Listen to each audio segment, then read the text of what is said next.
Nah, rekan-rekan sekalian, ini adalah contoh rekapitulasi data P3K untuk daerah kami, Provinsi Kepulauan Riau.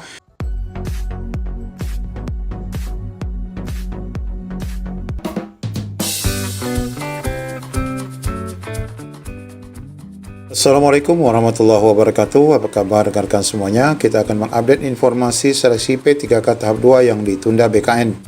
Update info terkini, peserta sudah berada di lokasi ya. Kapan cetak kartunya? Ini diakibatkan informasi yang disampaikan BKN tidak menyebar secara luas. Bagaimana info lengkapnya? Ikuti video ini sampai selesai. Ya, berkenaan dengan seleksi P3K tahap 2 yang ditunda untuk beberapa daerah ya, ada 53 titik lokasi mandiri yang ternyata dirubah BKN yang akan nanti rekan-rekan ini mencetak ulang kembali di mana seleksi akan berlangsung. Informasi itu kita dapatkan langsung dari surat BKN pertanggal 25 April 2025 berkenaan dengan pelaksanaan seleksi P3K tahap 2 yang di sini ada 53 titik yang dinyatakan dilakukan penyesuaian jadwal. Nah, Bapak Ibu, di sini terjawab mengapa sebenarnya adanya perubahan jadwal kepada ya rekan-rekan yang berada di titik lokasi mandiri. Karena sebagaimana di poin ke-6 disebutkan atau kelima, pelaksanaan seleksi yang berada di kantor pusat BKN, kemudian regional dan UPT tidak mengalami perubahan. Nah, di sini kita dapati Bapak Ibu bahwa informasi yang disampaikan BKN kepada PPK pusat dan daerah ini ternyata tidak menyebar secara luas. Kita dapati rekan-rekan, apalagi kami di sini di Kepulauan Riau ini karena berada dari pulau-pulau, banyak rekan-rekan yang sudah berada di lokasi ya. Assalamualaikum, ada info ujian dari provinsi, maksudnya jadwal terbaru, karena kami yang dari Natuna ada yang sudah terdampar di Tanjung Pinang dan ada yang terdampar di Batam. Mungkin gak lama lagi ngemis di lampu merah.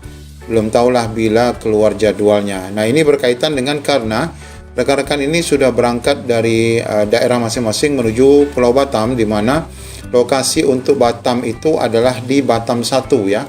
BKN Batam 1 sebagaimana tertera di sini. Ada lokasi BKN Batam 1. Bapak Ibu, di sini kita juga mendapatkan informasi chat dari rekan-rekan melalui Kanrek BKN khususnya di Batam. Untuk nama dan alamat detail lokasi BKN Batam 1 ini cek secara berkala di akun SSSN peserta. Mau tanya, kami yang tes di Batam 1 ini untuk cetak kartunya nggak bisa, apakah kami diundur waktu tesnya? Mohon informasinya. Sesuai pengumuman di akun SSSN kakak, untuk titik lokasi mandiri BKN mengalami penyesuaian jadwal. Lokasi BKN Batam 1 merupakan salah satu lokasi mandiri BKN yang terdampak. Jadi Bapak Ibu, salah satu penyebab mengapa diundur adalah ini ya, karena di kartu untuk peserta tahap 1 ya, kalau kita lihat lokasi ujiannya adalah Mataram 1, Kupang 1, Timur Tengah Selatan 1, Batam 1, Padang 1. Nah, sedangkan di dalam kartu itu tidak disebutkan lokasinya ini di mana. Nah, sehingga ini akan mengalami penyesuaian, ditambah dengan ada informasi di beberapa daerah tempat lokasi mereka itu adalah dilakukan di asrama haji ya. Nah, di sini seperti di Kota Mataram, ini dilakukan di asrama haji. Sedangkan kloter keberangkatan asrama haji, nah ini lokasi pelaksanaan tes direncanakan di asrama haji Embarkasi Lombok seperti kegiatan tes tahap pertama.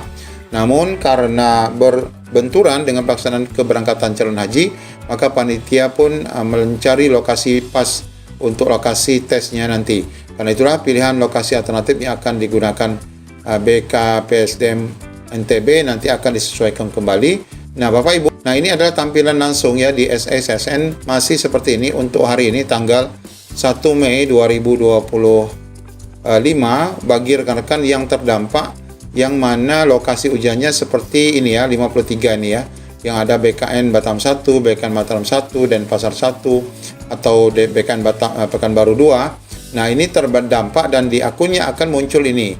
Nah, kapan cetak kartunya akan muncul kembali? Maka rekan-rekan diminta untuk melakukan pengecekan secara berkala sambil menunggu informasi di laman web BKD ataupun Instagram BKD masing-masing. Nah, sebagaimana yang kita bacakan tadi, informasi dari BKN ini jelas ya, nanti kita akan mencetak kartu saat memang sudah ditetapkan secara fix lokasi ujian rekan-rekan semua. Nah, sebagaimana disampaikan di sini juga, peserta tes P3K tahap 2 harus mencetak ulang kartu ujian. Penjelasan BKN seperti ini ya. Peserta tes tahap 2 di titik lokasi mandiri harus mencetak kartu ulang ujian. Deputi Suharmen menyampaikan sebagaimana surat yang sudah disampaikan tadi ya. Ini yang kita bacakan tadi, yang menegaskan untuk dilakukan penyesuaian hanya di titik lokasi mandiri, sedangkan UPT kemudian Kanrek BKN itu tidak ada perubahan.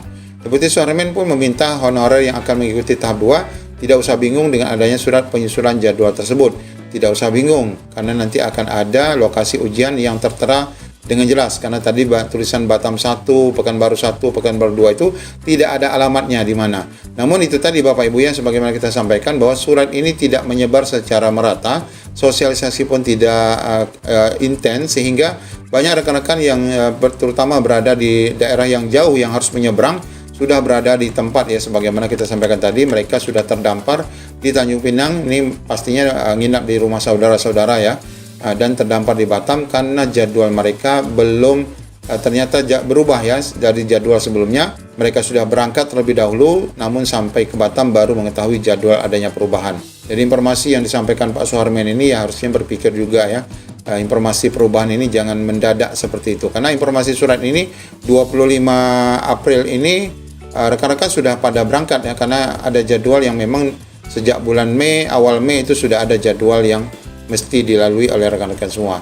Intinya sudah jelas ya, untuk titik lokasi mandiri BKN yang diumumkan ulang itu hanya tilok mandiri ya, bukan tilok yang secara fix. Yang mana sesuai jadwal awal itu adalah 22 April sampai 16 Mei, nah nanti akan dilakukan perubahan ulang.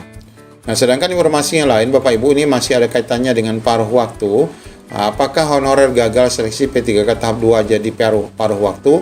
Ya, secara gamblang dapat kita jawabkan pasti iya ya. Di sini disebutkan sudah muncul pertanyaan apakah honorer gagal seleksi P3K tahap 2 juga akan diangkat menjadi P3K paruh waktu. Diketahui sejumlah instansi pusat dan daerah sudah melaksanakan tahap 2 sebagian ya. Namun masih banyak juga yang belum menggelar P3K tahap 2 karena adanya perubahan tadi. Nah, salah satu grup WA honorer ada beberapa yang bertanya apakah yang gagal atau tidak lulus akan menjadi paruh waktu. Diketahui mekanisme pengangkatan honorer sebagaimana diatur pada Kemenpan RB 16 tahun 2025 yang menyatakan bahwa pengadaan P3K paruh waktu dilakukan berdasarkan hasil seleksi ASN 2024. Jadi pasti ya, rekan-rekan yang dinyatakan tidak lulus itu pasti nanti akan diangkat menjadi P3K paruh waktu. Nah, rekan-rekan sekalian, ini adalah contoh rekapitulasi data P3K untuk daerah kami, Provinsi Kepulauan Riau. Untuk paruh waktu ada di sini ya. Ini adalah hasil paparan dari Gubernur Kepulauan Riau Ansar Ahmad di Komisi 2 DPR RI beberapa waktu yang lalu. Di mana kalau kita lihat di sini jumlah formasi yang dimiliki oleh Provinsi Kepri itu jumlah totalnya adalah 4.495 ya. Di mana tenaga kependidikannya hanya 285, teknis 3.778, kesehatan 282, dan guru 250. Nah, yang memenuhi syarat pada tahap 1 kemarin ini berjumlah 4.417, kemudian yang mengikuti seleksi adalah 4.401, dan yang lulus tahap 1 berjumlah 3.491, yang dalam praktek BKN ini sudah hampir selesai untuk kesemuanya, di mana guru sudah selesai, kesehatan selesai, tinggal tenaga teknis yang mana tendik ini juga masuk kepada teknis ya. Nah, ini tinggal diumumkan. Sedangkan mereka yang paruh waktu pada tahap 1, guru itu ada 372 orang, kemudian tenaga kesehatan ada 11, tenaga teknis ada 54, dan tenaga tendik yang sangat banyak ada 473. Sehingga total untuk paruh waktu di Kepri itu tahap 1 itu ada 910 orang. Nah, sedangkan yang mengikuti tahap 2 itu adalah 1.307 orang yang hanya memperebutkan sisa dari kuota formasi yang ada di tahap 1. Sehingga nanti tentu saja rekan-rekan yang tidak lulus pada tahap 2 ini akan bergabung dengan 901 P3K paruh waktu tahap 1 yang untuk diusulkan secara keseluruhan ya, gelondongan kepada PAN RB. Nah, inilah data yang tentunya di daerah-daerah semua daerah memiliki data ini, dan kita baru mendapatkan informasi dari hasil paparan sebagaimana contoh ya untuk P3K paruh waktu yang mana ini akan baru diusulkan nanti setelah selesai P3K tahap 2 dan itu akan dilakukan setelah bulan Oktober sebagaimana disampaikan oleh Bapak Zudan beberapa waktu lalu.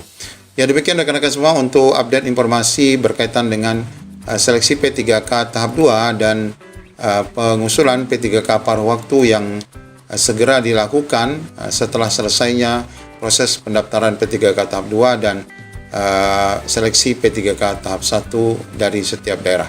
Demikian, Assalamualaikum warahmatullahi wabarakatuh.